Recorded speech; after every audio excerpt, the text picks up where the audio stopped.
want to live a life on fire and on mission. You want to be filled with such conviction and drive that you stop caring about what anyone thinks. You want to face each day alive, authentic, and fully present in every moment. With your wife, with your kids, on the street, at work. You want to bring yourself to the table and to stop bringing the watered-down, nice, what everyone wants version of you. You want that self to be a man who is burning in passion for Jesus, unafraid to bring his kingdom to anyone in your path, no matter what it costs you. You want to love the one in front of you without fear, without needing love back, and without reserve. You want to husband well. You want to father well. You want to shepherd your life well. You want to be a safe pillar for anybody around you. You want to experience God for real, to not just believe, but to know that he's got you, and that he'll show up on your behalf, that he'll show up through you.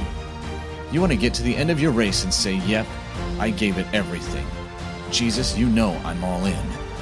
And you want to know just how to get there. Welcome to Man, Warrior, King.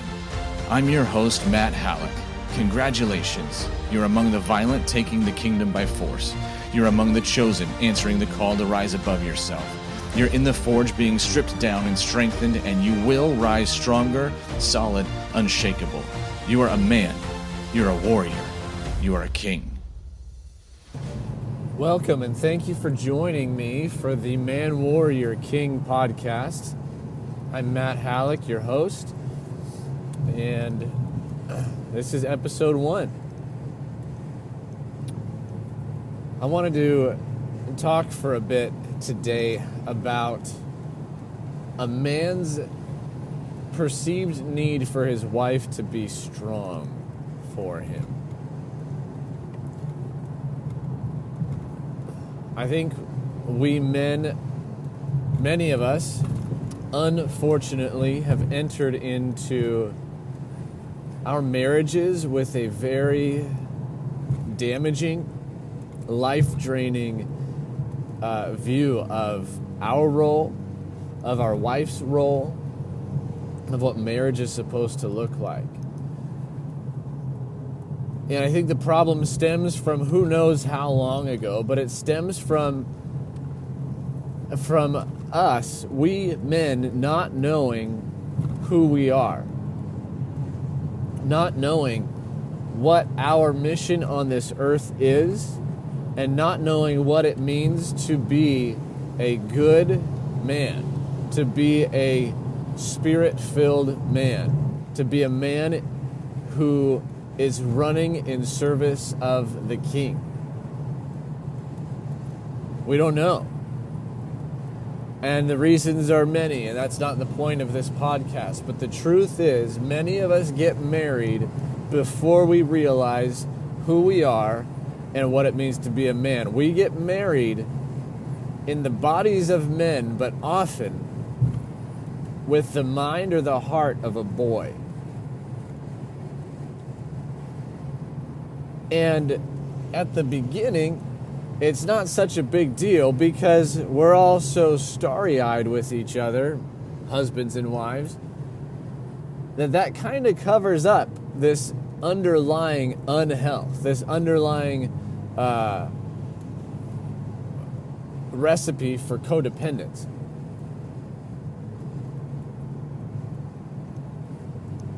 But what happens is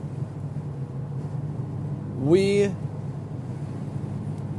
are out in the world trying to figure out who we are, and when that amazingly wonderful, gorgeous, hot woman comes along that we fall in love with and we want to marry, we put our value and our affirmation, our self-love, we anchor all of that into this one woman. And we actually start to derive our meaning from her. And so what happens then is that when she goes through the femininity of her being, which often involves mood swings, and forgive me, that sounds derogatory, It does, though, involve emotions that fluctuate. And that's okay. But when we start to put our identity in this woman, when she fluctuates in her emotions, then it's not okay in our book anymore, because her emotions going up and down mean that now we go up and down. How happy she is starts to determine how happy we are. How happy and fulfilled she is starts to tell us how worth it we are and what kind of a man we are. When in reality, how she's feeling and her happiness, her emotions, that is on her, and it doesn't necessarily reflect whether or not I am a good man doing good things in this world. So I want to caution you gentlemen, us gentlemen, this morning. Because there's a thing that I've seen, which is that husbands have almost, I don't think almost. Husbands have blamed their wives for not being strong enough for them. And I want to ask you, does that sound like something a man would say or think? If this is you, okay? If you have ever harbored this in your heart, if you've ever spoken this to your wife, I need you to be stronger for me. I need you to be happier, because when you are sad, I'm not able to be sad. Or when you are sad, it makes me sad. Or your emotions don't leave room for me to have my own emotions. And I'm telling you, do not subject yourself to your woman that way. Do not make the way that you do life dependent on her.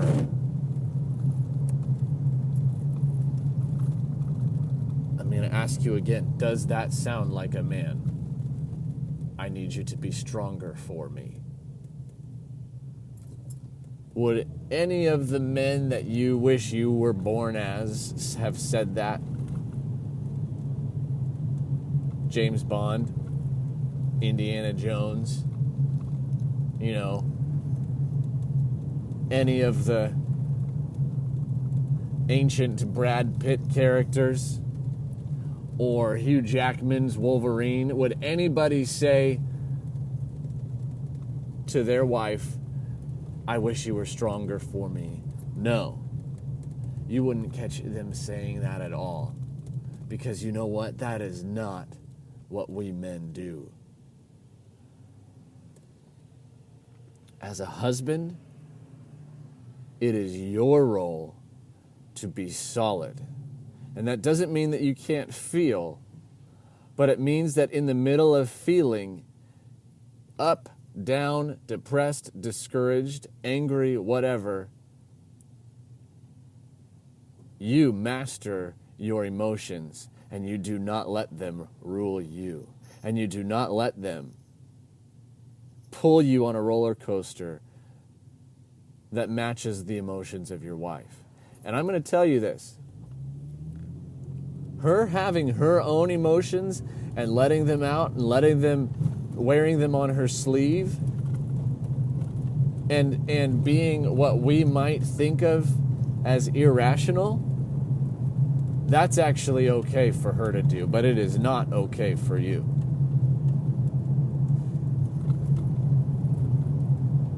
You do not get the privilege or the benefit or the right to carry yourself exactly the same way that your wife does.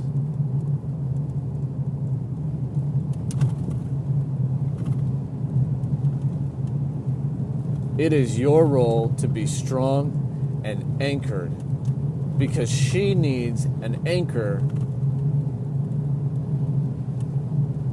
in all of your masculinity. She needs that anchor because her femininity needs to be able to breathe and to be free and to go up and down and in and out and upside down and all of that.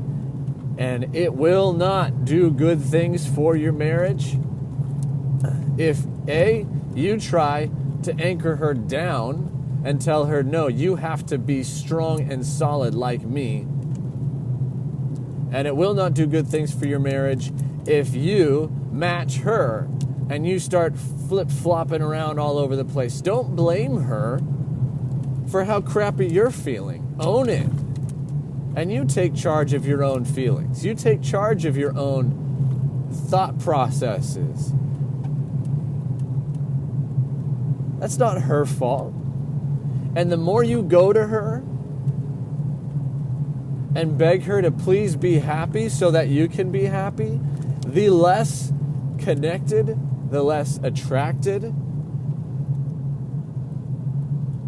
the less respect she's going to feel towards you.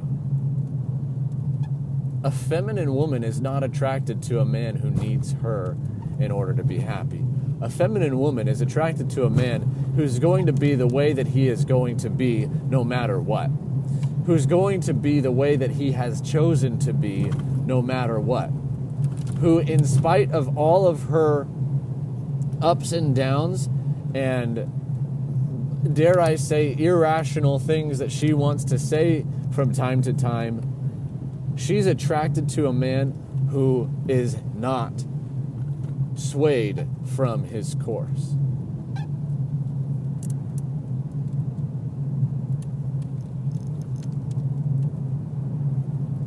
You don't need her, gentlemen. You do not need her. You need Jesus. And that's it. Do not approach your wife from a place of need. That's what you did to your mother. And it sounds awful. It sounds disgusting. It sounds shameful to say it this way, but don't treat your wife like your mom. It's time to be done. It's time to grow up. And I'm sorry that all of those things happened to you. I'm sorry your dad wasn't there for you, and I'm sorry that you were raised in a feminized culture or whatever. I'm sorry, but take freaking responsibility for it and change it, because your life does depend on it. Your function in this world as a man of God depends on it. And yeah, your happiness and your joy depend on it. So don't treat your wife like your mom. Do not need her. Support her. Cover her. Protect her. Be the one that she leans on. Do not be the one that she has to be strong for because you need her to lick your wounds. That is not going to lead to anything good, and it sure isn't going to lead to any kind of powerful, passionate sex life that I know you all want. But the question is, like, how? How do we actually change this pattern? And that is, my friends, a very good question. And it's not an easy answer, but I'm going to tell you something from my own story here. And I didn't really start to change it until, well, I learned about it. So you're welcome. Because it wasn't until I was in my late 20s when I learned that I was actually approaching marriage all wrong. I was doing this thing completely wrong. And no matter how hard I was trying to make my wife happy and to build the intimacy and connection, it wasn't working because I was going at it from the wrong starting place. I was on the completely wrong operating system, so none of the software I was installing was functioning properly. So step one is to just know. So now you know, okay? Now you know. Step two is to decide to do something different. For me, it took hitting a place of desperation where I was like, you know what? I am so done with the pain. I have to do something different. And yeah, I wanted my wife to change too. I'm not saying that there's not two people involved in any kind of pain that you have in your marriage. I'm not saying that. But I got to a place where I said, you know what? It doesn't matter what she does or not. I have to change because I am not happy. I am living in a lot of pain. And I am not proud of who I am right now. I know it doesn't match who I'm supposed to be. So I am done. I got to that place. I made a powerful decision to be done with the old pattern, done with the way I had done things, done with being a boy in a man's skin. And I got help. I saw a counselor. I said, I don't know what to do here. I need help being a man. So, step 1, no. Step 2, decide. Step 3, take action. At all costs, take action. Find somebody to help you, a counselor, friends, a dad. It doesn't matter. Find a man that you respect, who knows what it means to be a man loving a woman well, who knows what it means to have his wife treat him like a king because he treats her like a queen and he himself acts like a king in a manner worthy of a king and a son of God. But whatever you do, take action. For me, my action actually looked like loving myself. And I still feel like that sounds like the most unchristian thing to say. Loving myself. I thought I was supposed to die to myself. I thought myself was a sinner saved by grace. I thought myself was the thing that was supposed to get less and less so Jesus could be more, because myself is this gross, dirty, worthless thing. That's what I thought. And so it was very difficult for me to change that.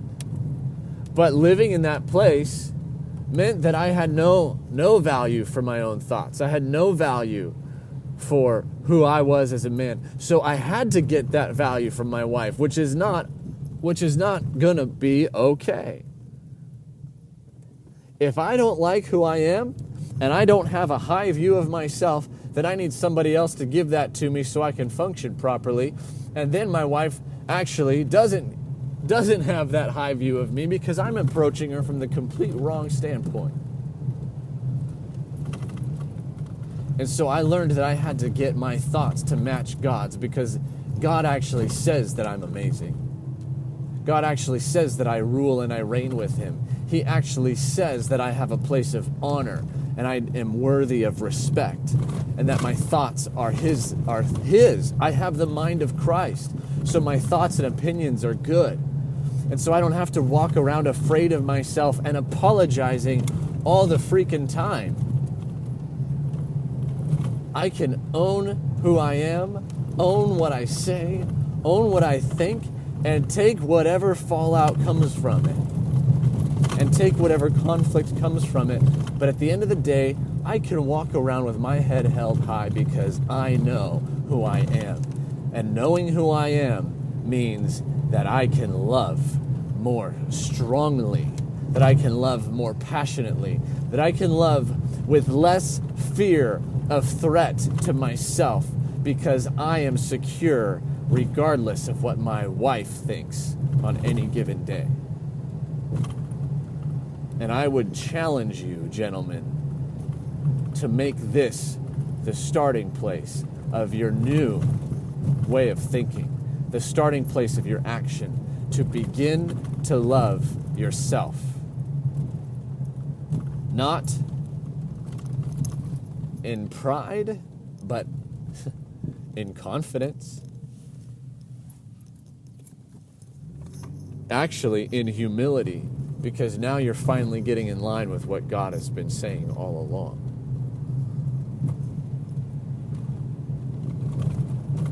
If you love yourself, and you value yourself, and you take care of yourself, now you don't need a mommy anymore to lick your wounds, because you know how to take care of your own wounds. You know how to heal. You know how to be joyful.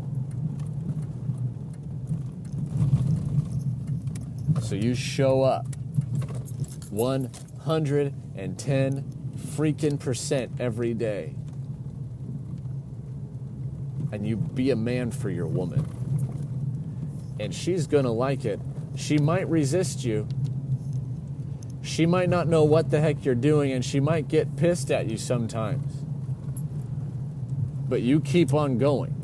You be strong. You be solid. You do not change the course. Because I'm telling you, she is hardwired by Jesus to fall for and continue falling for a true, real man. And if you don't see the results that you want right away, you keep going, because this is not some try it out for 30 days, get your money back guarantee crap.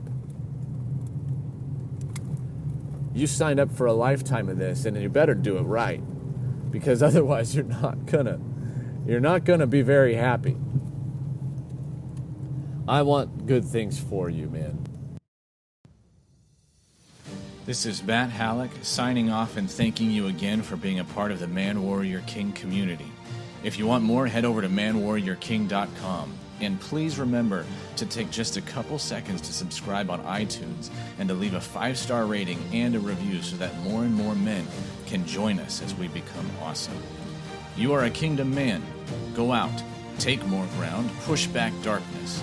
Remember, you bring value into your home, your work, and your circle. You are not a taker, you are a giver. Abundance is your atmosphere.